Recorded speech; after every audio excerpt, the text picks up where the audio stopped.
Punto por punto. Michelle Onofre nos acompaña como siempre con su comentario. Michelle, bienvenida, gracias por estar nuevamente con nosotros en Punto por Punto. Muy contenta como siempre, Javier, de que me inviten a Punto por Punto para poder hablar de temas pues trascendentes que de pronto se van generando en el día a día, ¿no? Y el día de hoy pues quisiera platicarte Adelante. acerca de aquel 26 de septiembre de 2014, precisamente pues el día en el que decenas de estudiantes de Ayotzinapa, que hay que recordar pues son de condiciones vulnerables, de condiciones económicas precarias, que eso pues los hace también ir a esta escuela normal rural Isidro Burgos, que está ahí en Ayotzinapa, pero que no se quedaban ajenos a la historia. ¿Y a qué me refiero con que no se quedaban ajenos a la historia? Estábamos a unos días de conmemorar el 2 de octubre. Y entonces pues ellos pensaban ir a gritar a Tlatelolco, 2 de octubre, no se olvida. Sin embargo, pues no tenían los recursos para ir. Tenían entonces que recurrir a una serie de acciones en pro de que juntaran esas finanzas para poder asistir a la Ciudad de México. Esa semana nos encontramos con que la Procuraduría General de la República muestra un video en el cual hacen un recuento de todo lo que ocurrió. Hay 2 enfrentamientos que se dan con policías y posteriormente pues también ya la desaparición. Hablan de cómo llevaron los cuerpos a este basurero de Cocula, pero también pues recalcar que parece que ha comenzado ya la operación Cicatriz, la operación en la que se dice hay que olvidar el caso, ¿no? Y me estoy refiriendo específicamente al pronunciamiento que hace Jesús Murillo Caram, el procurador, en donde dice sí están muertos y sí fueron incinerados, ¿no? Y por otra parte también el presidente de la República, Enrique Peña Nieto, hablando de que pues tenemos que superar eso, ¿no? Que ya... Que no podemos quedar atrapados, exactamente, dice, ¿verdad? Es la expresión. Exactamente, es la expresión a la letra, no podemos quedar atrapados en esos hechos. Sin embargo, pues sí comentar que tenemos que estar cuestionando todavía qué fue lo que pasó, porque esta verdad histórica no convence a muchos. ¿Y por qué no lo convence? En primera instancia, porque nunca vamos a poder saber, de acuerdo con la PGR, si los otros 42 jóvenes estaban en estos restos encontrados. No va a poder existir esa identificación. Prácticamente con eso están diciendo que se da por hecho que ellos son o que sí están identificados con esos restos, pero pues esa verdad nunca va a poder ser verdaderamente científica. Hay que recordar que solamente uno fue el chico Alexander Mora, el que sí se ha identificado, pero que también esto es muy cuestionado por los peritos argentinos, que en su momento pues dejaron entrever que esos restos quizá no estaban en el basurero, y de ahí que hayan surgido muchas versiones, pero que además durante esa noche, en un crimen que no estaba planeado, pues tampoco hay ADN que se pueda identificar con la ropa que llevaban los presuntos asesinos, y no se puede hacer porque la quemaron. Es decir, pareciera que nos encontramos ante el crimen perfecto y que no hay posibilidad de que podamos garantizarle a las víctimas, en este caso a los padres de familia, su derecho a la verdad. De ahí que pues definitivamente sea un tema que no puede quedar en el olvido, así como así. Desde luego nunca podrá quedar en el olvido, será como uno de los hechos de mayor horror para los mexicanos.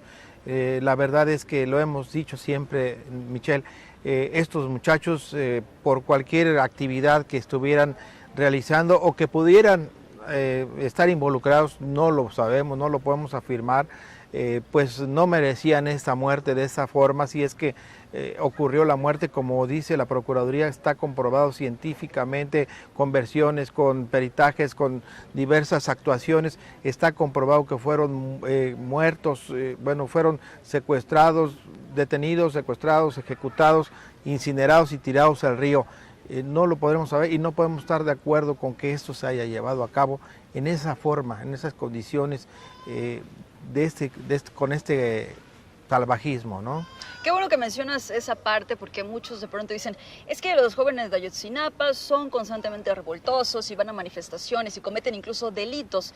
Esos son algunos errores tácticos que ellos han empleado y que definitivamente en su momento tendrían que haber sido juzgados. Sin embargo, la crueldad que se da en su caso no tiene nada que ver con el hecho de que ellos lo merecieran o algo por el estilo, que lamentablemente pues he escuchado algunas versiones al respecto, ¿no? O el decir, bueno, vamos a olvidar ya el caso porque eran unos jóvenes que que constantemente estaban causando destrozos en Guerrero, etcétera. No es así, no puede ser así, porque pues todas las personas tienen derecho a ser oídos en juicio, ni siquiera fueron presentados ante las autoridades competentes.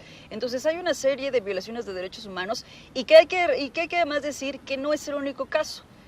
Recientemente sabemos también el caso de Apatzingán, hace unos meses el caso Tlatlaya, es decir, no están funcionando las capacitaciones que se dan en materia de derechos humanos a los servidores públicos, y esa reconciliación es muy complicado que pueda llegar, porque existe en este momento, me atrevería a decir, una desesperanza en cuanto al reforzamiento del Estado de Derecho. Hay una desconfianza total en los servidores públicos, en los funcionarios, y esta es la parte que será muy complicada que se pueda sanar en el caso Ayotzinapa, el reconciliarse con el decirle a las personas esto fue lo que ocurrió y que realmente las personas pudieran creerlo. Desde Eso luego. es lo que está causando la desestabilidad. Claro, estas dos visiones distintas, claro, y bueno, pues los padres desde luego que lo que quieren es algún día volver a ver a sus hijos y por eso no creen, porque como padre yo entiendo que no puedes creer a veces versiones por más convincentes y por más documentadas que puedan estar,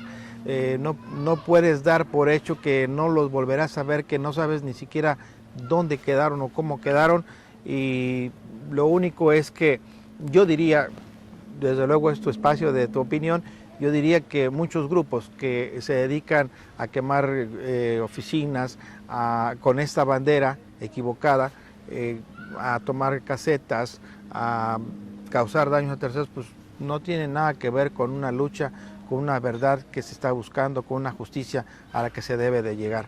Aplicarle sí las sanciones a quienes sean los responsables, muchos de ellos están detenidos, pero son cosas distintas, no tomar esa bandera. Michelle. Aplicaría dos dichos populares.